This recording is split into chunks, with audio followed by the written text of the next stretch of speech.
पहले से भारत का कुल क्षेत्रफल 16 लाख किलोमीटर स्क्वायर है, जो कि भारत की कुल क्षेत्रफल का 49.1। पहले से भारत के उत्तर में उत्तर पश्चिम में अरावली, उत्तर में विंध्याचल, राजमहल और उत्तर पूर्व में जिसे क्या कहते हैं कार्बिएशन, ठीक है। मेघालय बटालियन उसी का नाम। जिसके पश्चिम में पश्चिमी घाट, जिसकी ऊंचाई 1500 मीटर और लंबाई 1600 किलोमीटर। पूर्वी घाट, जिसकी ऊंचाई 610 मीटर और लंबाई 1300 किलोमीटर है। राज्य के भारत के दक्षिण में कन्याकुमारी स्थित है और इसकी सबसे ऊंची चोटी जो है वो अनाईमुड़ी। कौन सी है? कौन सी श्रेणी पर स्थित है? शायरी के भारत को मुख्यतः 3 भागों में बांटा गया है। दक्षिण का पठार,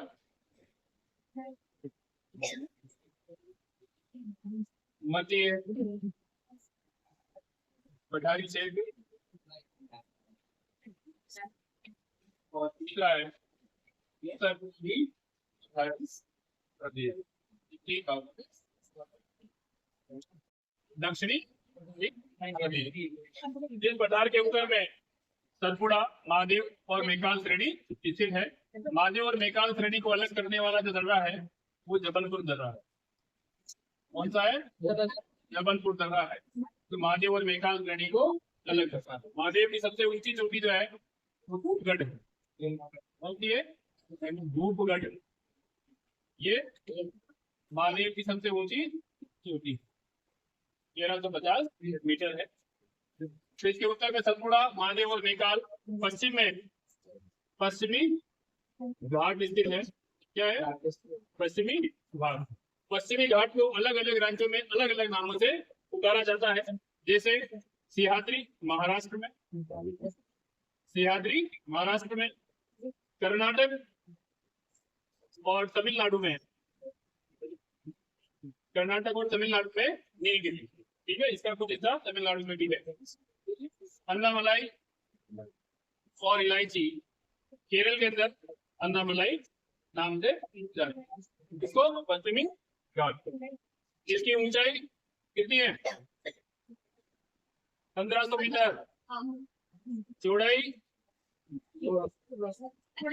50 से 80 किलोमीटर, 50 से 80 किलोमीटर। ये सकरा भाग है।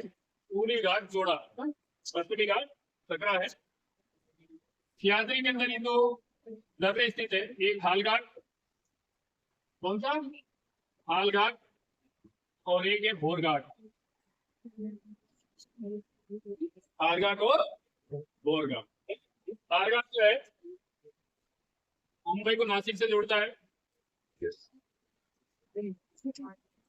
और भोरघाट जो है मुंबई को पुणे से जोड़ता है। मुंबई को पुणे से जोड़ता है। ये दो उपनदी का सिंहाद्री के अंदर स्थित है। और नीलगिरी की सबसे ऊंची चोटी है, कौन सी है?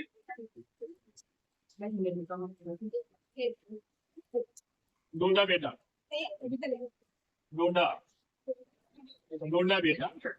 ये नीलगिरी की सबसे ऊंची चोटी है और प्रायद्वीपीय भारत, यानी कि जो प्रायद्वीपीय भारत है उसकी दूसरी सबसे ऊंची चोटी है, जिसकी ऊंचाई है 26-37 मीटर, 2636 मीटर। और अन्नामलाई की सबसे ऊंची चोटी है, कौन सी है? अनाईमुड़ी। ऊंचाई कितनी है?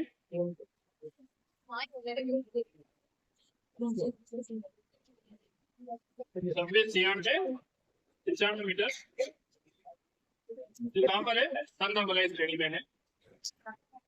अन्नामलाई के नीचे है जहाँ पर गरुड़नाथ और अन्नामलाई श्रेणियां मिल रही है, वहां पर है कोटामलाई, जिसकी ऊंचाई है 2019 मीटर। कोटामलाई के नीचे है देवरमलाई, देवरमलाई 122 मीटर। और उसके नीचे है अगस्त्यमलाई, जिसकी ऊंचाई 1866 मीटर। तो ये इसकी चोटियां हैं विम्बाटी सोडा, इसकी ऊंचाई 2506 मीटर। तो ये इनकी प्रमुख चोटियां हैं। तो अगर दक्षिण भारत की बात करें कि सबसे ऊंची चोटी कौन सी है, तो वो अन्नामलाई है। दूसरी सबसे ऊंची चोटी कोटामेटा है और तीसरी सबसे ऊंची चोटी विम्बाटी सोडा है। विम्बाटी सोडा की ऊंचाई है 2506 मीटर। वही दक्षिणी पठारी प्रदेश का पूर्व में पूर्वी घाट स्थित है। क्या है? पूर्वी घाट। पूर्वी घाट की चौड़ाई जो है वो 75 से 190 किलोमीटर है। 75 से 190 किलोमीटर क्या है चौड़ाई। ऊंचाई कितनी है? ऊंचाई 610 मीटर, लंबाई 1300 किलोमीटर। पूर्वी घाट की प्रमुख श्रेणियों के अंदर पंचमलाई, गोलमलाई, जावती, नगर श्रेणी, पालकोंडा, नल्लामलाई और वेलकोंडा, ये प्रमुख इसकी श्रेणियां हैं। पूर्वी घाट की सबसे ऊंची चोटी जो है वो देवानी मुंडा है। देवानी मुंडा है 1594 मीटर। और दूसरी सबसे ऊंची चोटी है पूर्वी घाट की मैंदरगिरी। मैंदरगिरी जिसकी ऊंचाई 1504 मीटर। तो ये पूर्वी घाट, जिसके दक्षिण में नगर कोयल श्रेणी स्थित है जो कन्याकुमारी में है। कहां पर है? कन्याकुमारी। कन्याकुमारी का सबसे दक्षिणी भाग जो है, या हम बात करेंगे भारत के भूमि का सबसे दक्षिणी भाग जो है केप कोमोरी। केप कोमोरी ये इस नगर कोयल श्रेणी में ही केप कोमोरी के भूमि, भारत के भूमि का सबसे दक्षिणी भाग। पूर्वी घाट और पश्चिमी घाट को जोड़ने वाली श्रेणी का नाम है नील। क्या है? नील। तो ये सभी श्रेणियों के नाम याद करने हैं, उत्तर से दक्षिण, दक्षिण से उत्तर। ठीक है। मलाई के बीच में जो दर्रा है वो पालघाट दर्रा है, जिसे कर्नाटक वादी कहते हैं। ये दर्रा कोयम्बटूर को कोची से जुड़ता है। ये के सैंपल दर्रा जो आता है वो गणेशनाथ श्रेणी के बीच है, जिसे केरल द्वार भी कहते हैं। ये दर्रा त्रिवेंद्रम को मदुरई से जोड़ता है। दूसरा है इसके पश्चिम में अरावली, अरावली श्रेणी, मरनार श्रेणी,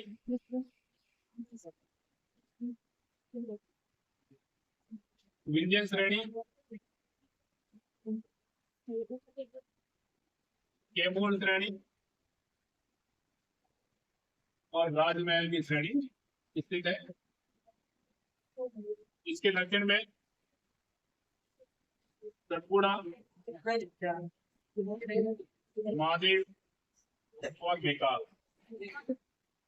श्रेणी स्थित। तो मध्य पठारी प्रदेश के उत्तर में अरावली, मरनार श्रेणी, विंध्यन, कैमूर और राजमहल की श्रेणी स्थित है। जबकि दक्षिण में सतपुड़ा, महादेव और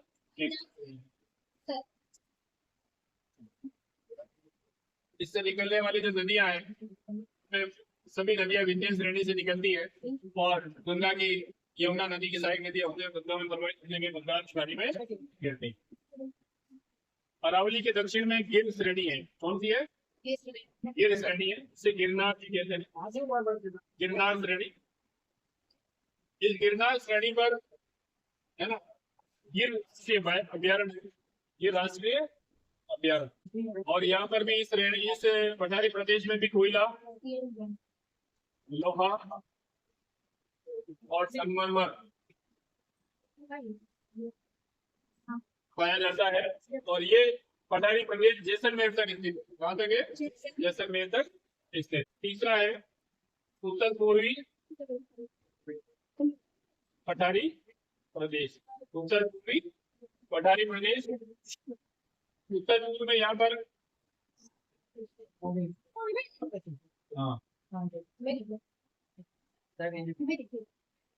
शिलांग पठार और असम में कार्बी एंग्लोंग पठार,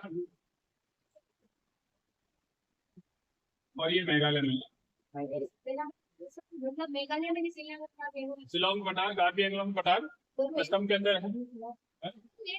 हाँ, एक हिस्सा है पूरा, ठीक है। बाकी असम में से कार्बी एंगलोंग कहते हैं और मेघालय में शिलोंग पठार कहते हैं। मेघालय का पठार भी कहते हैं। मेघालय पठार के अंदर 3 श्रेणियां हैं। कौन कौन सी है? गारो, खासी और जयंतिया। गारो, खासी, जयंतिया, ये जो श्रेणियां हैं, इन श्रेणियों का नामकरण जो है वहां की जनजातियों के नाम पर रखा गया है। यहीं पर खासी में ही चेरापूंजी है जहां पर सबसे ज्यादा वर्षा होती है। विश्व में सबसे ज्यादा वर्षा चेरापूंजी में, मौसम नाम है, वहां पर होती है।